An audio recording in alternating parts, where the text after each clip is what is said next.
Jai Shri Krishna. So today I'm going to be publishing a very interesting video. Many of you have given feedback. I teach this in the class as well, so I thought I will break it down and simplify it. This is going to be a video or learning or insights about Manglik Dosh. Okay, Mangal Dosh, Manglik Dosh, Manglik, however you want to call it. Okay, the Mangal Dosha, right? So this is as you're looking for marriage and matching charts and everything, right? This is one thing you will hear from a lot of astrologers. So I will explain it now. I will decode it in a way that 80% of the fear will go away for people. Okay. Before we start, the three bells and whistles of disclaimers, which I always say. First is click the bell button, notification button for subscription of the channel videos as well. To please share your comments and inputs in the feedback session. I really appreciate it. Many of you have already did, so I really appreciate it. And three is also I teach weekly classes in Clubhouse. Wednesday, 7:20 p.m., 7:30 p.m. Central Time. So you can join, at your convenience for live sessions. You have to download the app, iOS or Android platform in the Play Store, Google app, and the Clubhouse is the app name, and the club is called Vedic Astrology Club. Okay, so there is 4 years or more than 4 years of archives of recordings. All right, Manglik Mangal Dosh. What is it? Why everybody's breaking the head with it, right? See, in astrology, it is not about rules. Okay, it is not just about rules. Exceptions is also important. Exception cannot be the rule, but exceptions are also important.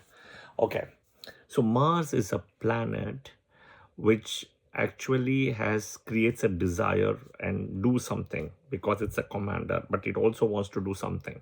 It is always energetic, the energy, stamina. Okay, all right.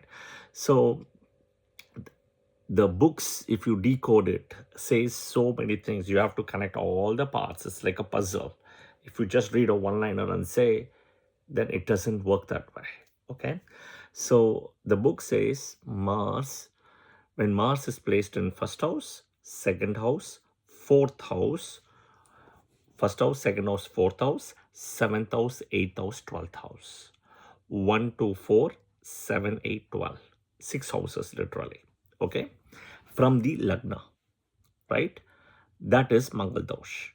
1, 2, 4, 7, 8, 12. Okay. That is Mangal Dosh. All right. Now, many people also say about the same position you have to see from Moon, you have to see from Venus. Meaning is Mars placed 1, 2, 4, 7, 8, 12 from Moon, 1, 2, 4, 7, 8, 12 from Venus, etc. Okay, so I will break it down. So yes, number one, Mars position 1, 2, 4, 7, 8, 12 can trigger Mangal Dosh. Can. Okay, will it is the question. Okay. For 6 ascendants, Mars won't trigger Mangal Dosh regardless you put it in the 12 houses. What are those 6 ascendants? For a Cancer ascendant, Mars is a Yoga Karaka. For a Leo ascendant, Mars is a Yoga Karaka. For an Aries ascendant, Mars is the Lagna Lord. For a Scorpio ascendant, Mars is the Lagna Lord. For a Sagittarius ascendant, Mars is the 5th Lord, Trikona Lord. Okay, for a Pisces ascendant, Mars is the 9th Lord, which is also a Trikona Lord. So 6 ascendants, the Mangal Dosh is automatically eliminated. You don't need to worry about it. Wherever you put Mars in the 12 houses, it won't give you Mangal Dosh. Okay? All right, number 1.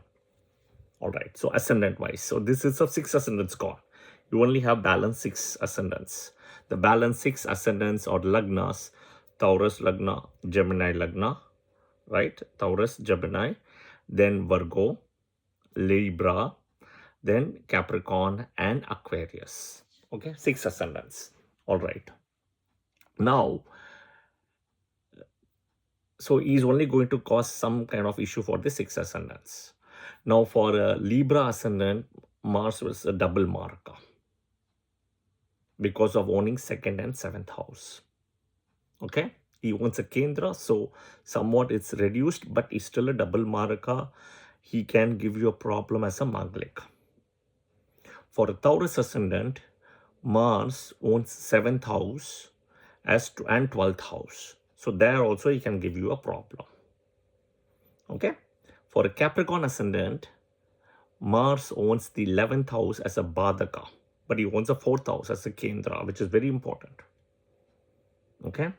For an Aquarius ascendant, Mars owns the 3rd house and 10th house, Aquarius ascendant. Okay. Kendra now. 3rd is the problem here, which is also Mars Mula Trikona. For a Gemini ascendant, Mars owns 6th and 11th. Okay, so the 11th is actually very powerful here for a Gemini ascendant because of Labhasthana and its Mars Mula Trikona. And he is also the 6th lord. For a Virgo ascendant, Mars is the 3rd and 8th lord. The 8th is the most difficult. 3rd is also difficult, but 8th is very difficult because of the 8th lordship and the Mula Trikona. Okay, so I've broken down for all the 12 ascendants. All right. Now, regardless, keep aside, Mars as a planet is 75% malefic, 25% benefic. 75 malefic, 25 benefic for all the 12 ascendants in a way. The Adipatya may change, but in general, Mars as a planet. Okay, so naturally, Mars needs dignification for all the 12 lagnas. Mars needs dignification. For the 6 lagnas, which is the team A, which is what I mentioned, Aries, Cancer, Leo, Scorpio, Sagittarius, Pisces. These are team A. Okay, lagnas, team A ascendants. Mars needs even dignification for them to do very good. Okay, he may not cause Manglik Dosha. That's a different case. Now, dignification wise, how can he be dignified? In a way, Mars is aspected by a full moon because Mars is very close to Earth, moon is very close to Earth. A full moon can dignify Mars. That means Mars energy will be subdued. Okay, full moon. Second is Jupiter aspect. A 5th and a 9th aspect. 7th is also good. 5th and 9th is superb on Jupiter, on Mars. Jupiter on Mars. Third is either a Venus conjunction or a Venus aspect on Mars. Here, because in the Kalpurush, Mars and Venus are opposite to each other, the houses, Aries, Libra, and Scorpio and Taurus, they are opposite to each other. When Mars and Venus are conjunct or Mars is aspecting Venus, Venus is aspecting Mars, can trigger love affair, love marriage. This is something to note. Okay? All right. So I gave the levels of dignification. I spoke about levels of dignification, the key, right? Now, Mars should not be conjunct with Rahu. For example, the desire, the sexual energy can expand if Mars is conjunct with Rahu. Mars in Lagna, the person will be very aggressive, short-tempered, action can be even abusive also. But Mars and Rahu in Lagna, the person will act more like a, I would say more like aggressive person. Mars in Lagna, right? Aggressive, short-tempered, anger, all those things. Anger management can be a big thing for them to work on. Okay? Right. So far, it's clear. I've broken down. Now, there is a very interesting connection. Mars has got several karakas, siblings and many professions. I mentioned siblings. I'm also about power, position, etc., action and all. I'm not going to go into the details and depth of that. But I will tell you, one of the most important karaka for Mars is blood. Okay? So if you're undergoing a Mars Mahadasa, Mars Antardasa, Mars is weakly placed in your chart, first remedy is to donate blood on a Tuesday. Once a month, once a quarter, half a year, once a year, whatever it is. I have several women clients who cannot donate blood for whatever reason. Even male clients also, they have issues. So I tell those people, right? And I'm telling the same thing to you, all of them, right? That go attend blood donation camp on a Tuesday and do any freelancing you can do to support a blood donation camp if you cannot donate blood. Okay, got it? So blood donation is one. Second is about attending a blood donation camp if you cannot donate blood, freelancing on a Tuesday. All right. See what happens after you do this for a year. It'll change. Okay, the Mars effect will reduce the maleficity. Okay, now there is one more thing. The Manglik Dosha, I've told you the rules and exceptions. There is a very interesting thing. Okay, you can also see whether that is Manglik or not. Okay, so we'll have to look by blood types now. Okay, so suppose if you are a plus blood type, okay, as a recipient, you are a plus. The donor blood type will be A plus, A minus, O plus, O minus. A plus with A plus, A minus, O plus, O minus. Okay, so this means what happens is there is a match. There is no any Manglik anymore. So you can just check with Manglik, non-Manglik, just purely based on blood types. A minus, the pairing is A minus and O minus. B plus, the pairing is B plus, B minus, O plus, O minus. B minus, the pairing with B minus and O minus. AB plus, the AB positive, it is paired with all the blood types. AB negative, it's AB negative, A negative, B negative, O negative. O positive, it's O positive, O minus. Okay, if it is O minus, it is only with O minus. Now, what you can do is, you can take your chart, your spouse chart, match the blood groups, apply the rules what I have said, and see where there is Manglik or not. If the match is here between the first one and the second one, whatever I have said, that means there is no Manglik. Okay, and you can see that in the chart. Okay, if there is no match as what I have said, then there is Manglik. Okay, I already gave you the remedies. Now there is one important thing is, right, this 1, 2, 4, 7, 8, 12, you'll have to see the Bhava chart. If in the Bhava chart there is a movement happening, in the Lagna chart is in the first house, in the Bhava, if it is still in the second or 12th, it will create a problem. But in the Lagna chart, if it's in the second house, in the Bhava, if it moves to the third, it will change. So you don't need to worry. So you'll have to also apply the Bhava chart. Okay. So here I have broken down purely based on blood groups.